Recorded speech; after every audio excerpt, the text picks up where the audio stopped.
In this video, we're going to be talking about multiplication. We are going to look at two different ways to do it, which are very closely related. We're going to look at the partial products method, and then we're going to look at the traditional algorithm. The partial products method is really the traditional algorithm, but just pulled apart into two pieces instead of putting it all together. So you're going to be able to see how we do this. We're going to use 45 times 27. For the partial products, I'm going to take my second number, and I'm going to always pick the smallest number. So my second number happens to be the smallest one, and I'm going to break it apart in expanded form. So I have 20 plus 7.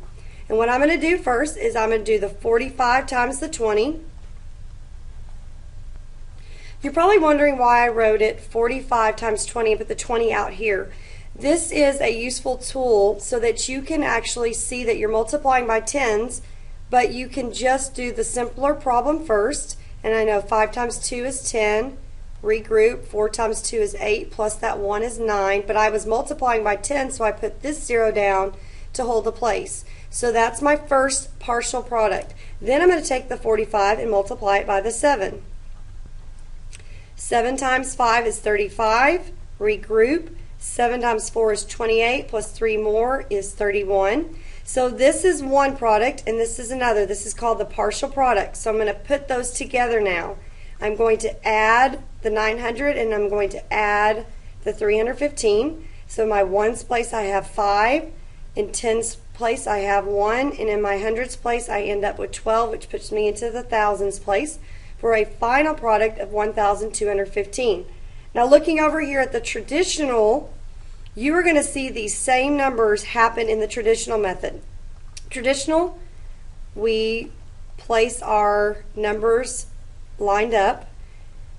We do the 5 times 7 is 35, regroup. 7 times 4 is 28, plus that 3 is 31.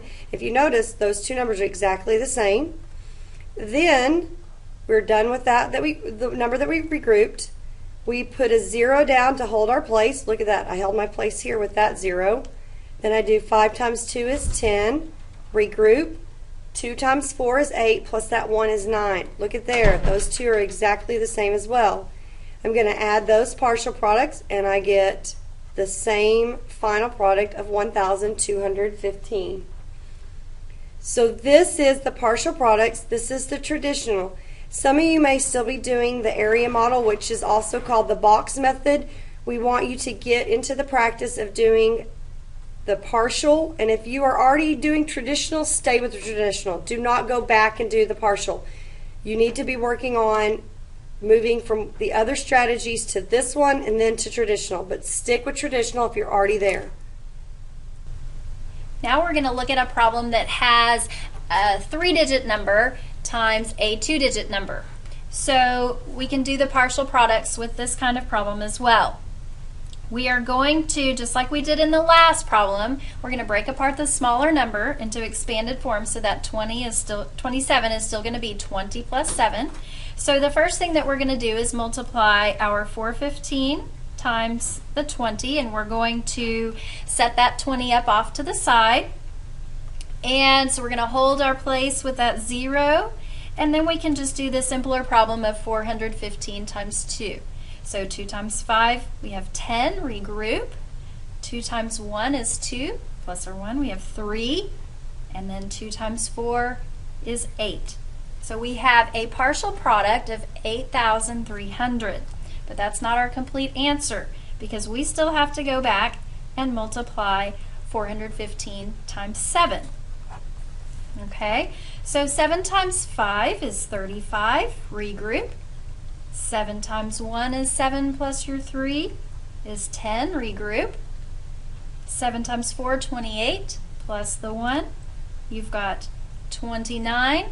So your next partial product is 2,905. So you've got two pieces of your final answer, your final product. You need to add those together. Okay, so we have 5 ones, 0 tens. We're going to have 12 hundreds, which is going to bring us over into the thousands, and we'll have 11,205 as our final answer. For the traditional algorithm, you'll line the numbers up by place value, and we start with the ones place, multiplying the ones. 7 times 5, we have 35. 7 times 1 is 7. Add the 3, we've got 10. Regroup. 7 times 4, 28, plus your 1, 29. So look, we have the same partial product in our traditional algorithm that we found over there in the partial products. Okay, so now we've taken care of that 3 that we regrouped and the 1, so we can mark those out. That way we don't get confused and try and use them again. Now we've got to be sure and add our 0 in the ones place to hold that place, because we're really not multiplying by 2. Remember, we're really multiplying by 20. So that 0 helps us remember that. 2 times 5, we have 10. Regroup. 2 times 1 is 2, plus your 1 is 3. And then 2 times 4 is 8. So now we have the second partial product, and look over there. They're both exactly the same. So we're adding the two of the same numbers. We have 5 ones, 0 tens. You're going to have 12 hundreds, which brings you over into the thousands, and then you're going to have your 11,205.